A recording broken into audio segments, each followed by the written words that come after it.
పేద ప్రజలకు మెరుగైన వైద్యం అందాలనే సంకల్పంతో మాజీ సీఎం కేసీఆర్ టిమ్స్ ఆసుపత్రులు ప్రారంభించారని బీఆర్ఎస్ వర్కింగ్ ప్రెసిడెంట్ కేటీఆర్ అన్నారు.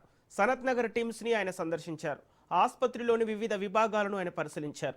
రోగులకు అన్ని సౌకర్యాలు అందించేలా దాదాపు 60 ఎకరాల్లో టిమ్స్ ఆసుపత్రిని నిర్మించామన్నారు. బీఆర్ఎస్ ప్రభుత్వ హయాంలో 1200 కోట్లతో టిమ్స్ కు శంకుస్థాపన చేశామని తెలిపారు. కానీ ప్రస్తుత కాంగ్రెస్ పాలనలో ప్రభుత్వ ఆసుపత్రుల్లో ప్రజలకు మెరుగైన వైద్యం అందటం లేదన్నారు.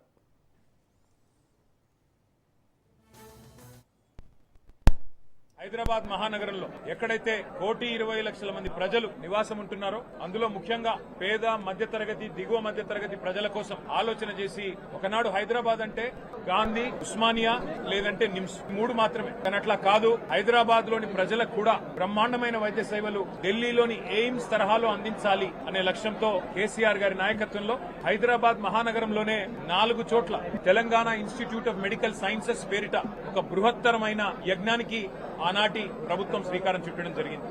ఏప్రిల్ 22, 2022 నాడు ఇదే సనత్ నగర్ లో పెద్దలు తలసాని శ్రీనివాస్ యాదవ్ గారు, కేసీఆర్ గారు, అట్లాగే ఆనాటి ఆరోగ్య శాఖ మంత్రిగా హరీష్ రావు గారు అందరూ కూడా వచ్చి ఇక్కడ శంకుస్థాపన చేయడం జరిగింది. ఒక సనత్ నగర్ లోనే కాదు, హైదరాబాద్ చుట్టూ 4 దిక్కుల ఈస్ట్, వెస్ట్, నార్త్, సౌత్ 4 వైపులా ప్రజలకి మరి వైద్య సేవలు అందుబాటులో ఉండాలి అని చెప్పి టిమ్స్ అనే బ్రాండ్ కింద బ్రహ్మాండమైన ఈ కార్యక్రమానికి కేసీఆర్ గారు శ్రీకారం చుట్టినారు. 65 ఏళ్లు స్వాతంత్రం వచ్చిన తర్వాత 3 దవాఖానాలు హైదరాబాద్ లో, గాంధీ, నిమ్స్, ఉస్మానియా. కానీ కేసీఆర్ గారు కేవలం తన ప్రభుత్వం 9.5 ఏళ్లుంటే అందులో జిల్లాకు ఒక మెడికల్ కాలేజ్ కట్టారు. ప్రతి జిల్లాలో సూపర్ స్పెషాలిటీ హాస్పిటల్ 500 పడకలతో ఆసుపత్రి నిర్మాణం చేశారు. హైదరాబాద్ లో కూడా 4 టిమ్స్ హాస్పిటళ్లు మంజూరు చేసిన ఘనత కూడా కేసీఆర్ గారికి దక్కుతుంది.